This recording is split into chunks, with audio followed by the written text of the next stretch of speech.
So I saw Hokum today. Now, when it comes to my usual seizure warning, there wasn't really anything with this film that gave me concern. No sequences with flashing lights. There are some sequences with some low lighting, but nothing that really gave me major concern. So for people living with photosensitive epilepsy, this film should be considered relatively safe. Again, disclaimer, not a doctor, not an expert on the condition, just a rando trying to warn people where I can if I notice things that may cause issues. So again, relatively safe. That said, I'm not sure if I'd really recommend seeing Hokum in theaters in general. Now, I'll have to say this, if I had to summarize my feelings on this film, I would definitely say it's disappointing. Mostly because there are some things that I liked about this film, and some really good ideas here, but in execution, it just doesn't really deliver. Now, I'll start with what I liked. The art direction, the set design, that was actually really good. And it also helps that the film was actually graded properly, because there is an actual color language to it. Even if the colors are all muted, it still is designed in a way where the eye is drawn where it needs to be. It's not like you have to struggle to focus on the frame. It actually does a pretty good job of directing you where you need to look for the optimal effect of some of the scarier scenes. And so, to the film's credit, it delivers on that front. It is good visually. That said, the problem with Hokum, and I think the biggest fundamental problem here, is that it's not sure what type of story it's trying to tell.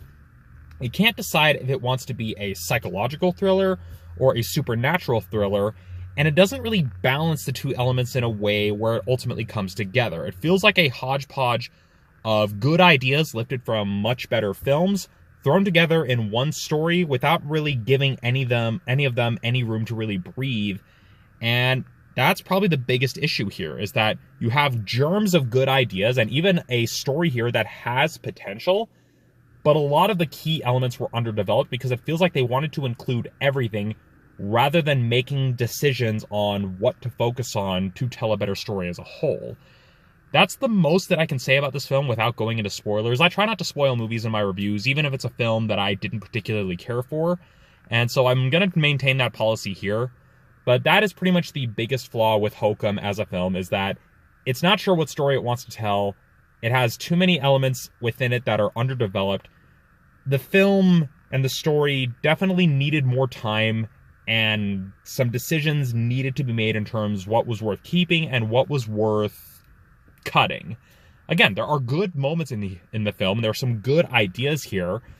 It just needed to have some of those elements really trimmed down in order to make it clear what the film is trying to say.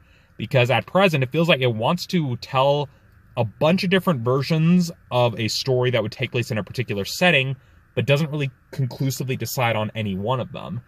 And I could go into detail about the various tropes it lifts from the other horror films, but if mentioning some of those tropes would spoil the story, which I don't want to do, so I'll just leave it at that, is that the film was disappointing. It had some good parts to it. It just needed more time to narrow its focus and actually decide what it's trying to say. So, yeah, that's it for this review. It's probably shorter than I'm used to usually doing. But honestly, that pretty much summarizes my thoughts. As I saw it, kind of disappointed. It had potential. It just needed to make choices. So that's it for this little quick review of Hokum. If you saw it, do you agree with me? Do you disagree? Honestly, I feel like this film's probably going to end up in the same camp as Oculus, where you have some people who really like it, some people who really hate it. For the record, I hated Oculus, so take that opinion for what it's worth. But that is pretty much it, so now I need to go lift heavy stuff to work off the popcorn.